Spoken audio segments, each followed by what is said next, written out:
Hi, morning guys. Today we're out in Milldale, Derbyshire, up in the Peak District, and I'm here today on my new XSR 900. And yes, for the guys that haven't seen my previous video, this is an XSR 900. And not done many miles on it yet, and we've just come up here for a ride out, get a few pickies, meet the ducks. Hi duck, how you doing, kid? How you doing? But anyway, yes, come up for a brekkie, then get back home. So hopefully the weather's going to hold out for us, because it's been pretty stormy. As you can see, the river's really running well. So but anyways, we shall take this lovely thing for a ride.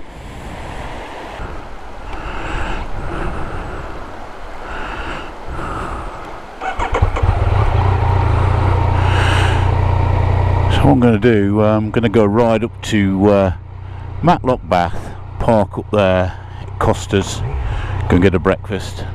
Not quite sure what time it is, but just make sure my pockets are closed up.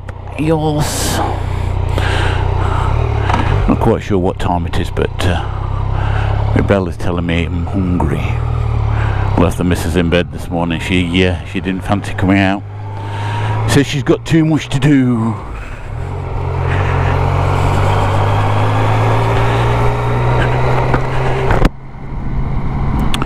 I suppose we are on tour next weekend with our friends Andy and Sandra, so but when you've got a new bike, you just want to get out and ride it, don't you? And I've got that new bike feeling, you see. Still only done 92 miles. This is the first proper ride out on the XSR. You know, get to know what it's really like. So I know. Well, the first thing I've noticed doing a few more miles today is the seat's quite a bit more narrow than my MT10. So I think comfort-wise, a long distances you probably be wanting to get off for a rest after a while. But as far as riding position, I think I'm slightly more upright on this than I am on the MT10. I mean, it's got a gorgeous engine. I think the one thing I have noticed though, certain revs, it seems a little bit whiny. I don't know whether that's just the nature of this Yamaha triple. Certainly something I haven't noticed when I test ridden it before, but it's just at certain revs. Oh, it's lovely around here, isn't it? Absolutely lovely. But there's still minor things. But it's not until you actually get out and ride that you get a proper feel for the bike. You know, out riding for hours at a time, and that's my argument with bike shops that don't give you a proper, like, half a day to evaluate a bike. You know, they say, oh, we want it back in half an hour, or we want it back in an hour. It's not long enough. It's not long enough for a big spending decision, isn't it?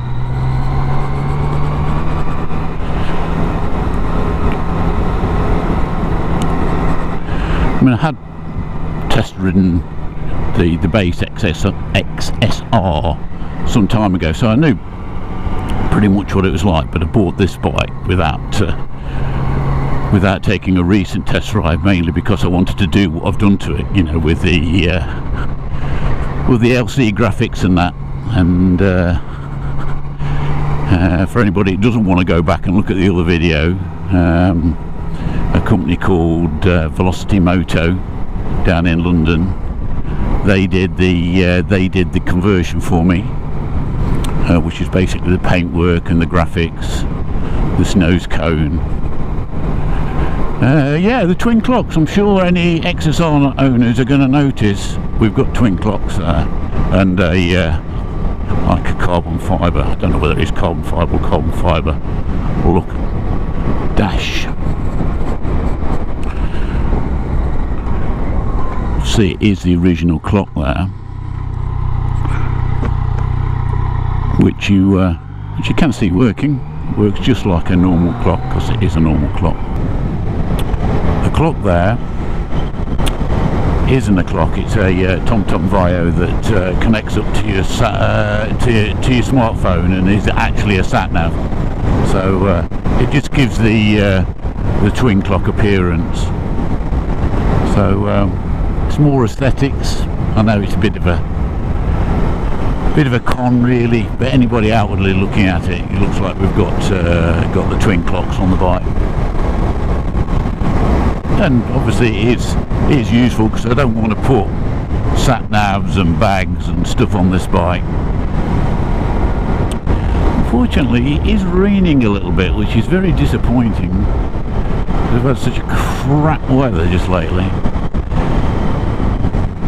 But the rest of the stuff the Velocity Moto put on, as well as this and the graphics and the paint, is the tail end as well. The everything back of the seat and including the seat has been changed and modified. So just to try and give it the character and the look of an LC 350. I did own the 250 back in '81, so I have got a love for the bike, and I just wanted a bike that looked a little bit different from everybody else's. So people like to make the bikes their own, don't they? So hopefully that's what I've done with this. This is the semi-famous Via Gela, or Via Gela. I'm not quite sure how you pronounce it, but I'm presuming because it's Via, it's something to do with the Romans, but I don't know. Somebody might be able to tell me. And it is a lovely road. I mean, it's set to 50 miles an hour, which is pretty naff really, isn't it? So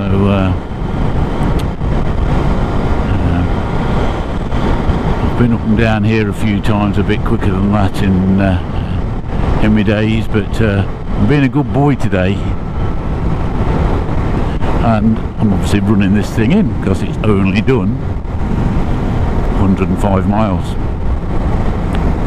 So we're not going to be bouncing off the rev limiter, and I've set the trip lights, which is something else, the change lights to 6,000 RPM, so it just reminds me that if the red light is flashing, I need to change up, just until we get the first service out of the way, get everything bedded in.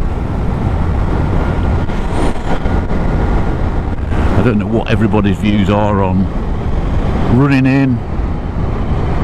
I mean, there's one school that says ride them hard, ride them fast, and you'll get a stronger, more powerful engine because you're setting the rings to the bores, making everything seal better. And there's the other one that says run it into the book, as the manufacturer suggests. They should know it's their machinery. So I think I go somewhere a little in between. I don't want to labour the thing, but there again, I'm you know, if you do take it over the 6,000 RPM once in a while, what difference is it going to make?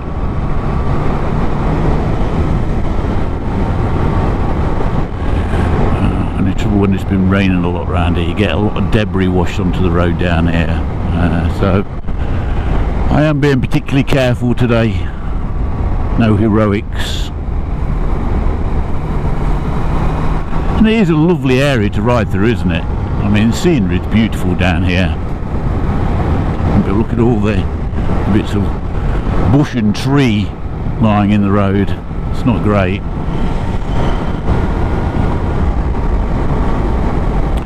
other thing I'm not too sure about at the moment, obviously this has got a nose cowl on it which is directing the air flow, oh, sorry about that, just hit the camera, about there or just above the just onto the camera, so I think it's definitely going to be noisy. It's whether it breaks the microphone up too much. God blimey, I've got a car on me tail. The shame of it. The shame.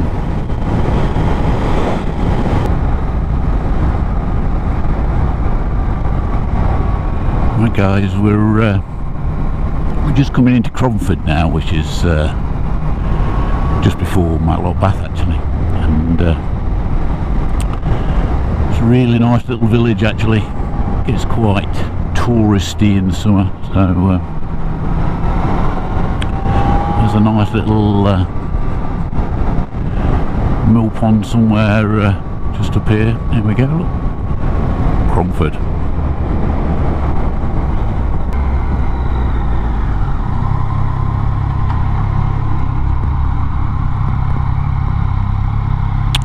There's the mill pond, look.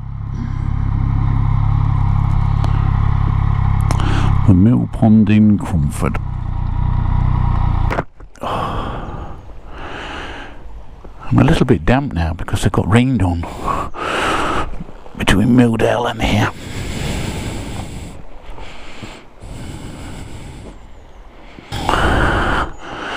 Been a while since that's turned, although I don't know, it's maybe got a new bearing in it, look. That wasn't there last time I came, so maybe they are getting the old mill wheel turning.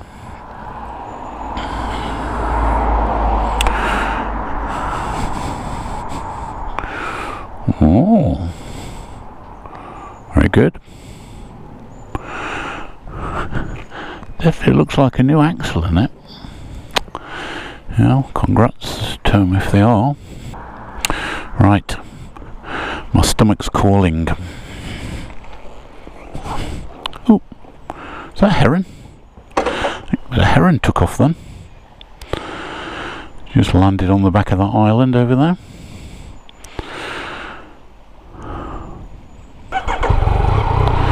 Oh dear. And we're on the last bar with petrol at 107 miles. Nearly as bad as the MT10. So I don't think it's got quite as big a fuel tank as the MT10. I'll be panicking at 107 miles on that.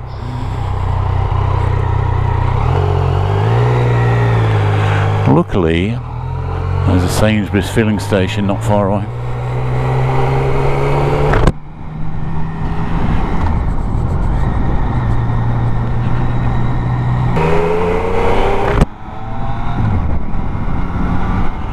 Sounds quite nice, doesn't it?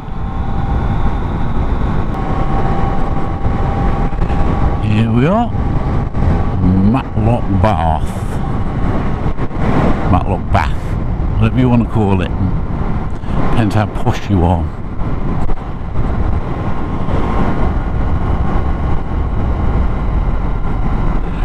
I doubt there'll be many bikies here today. They'll be put off by the weather. But you never know. Might just have got caught out like me. It was absolutely lovely when I set out. Crystal clear skies at home. Typical. You go north and this is what happens. Anyway guys, I'm going to sign off for now.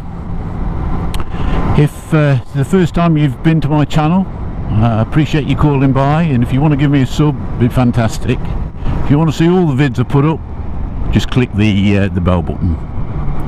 Thanks a lot for watching, and we've nearly reached my breakfast stop, so cheers for now.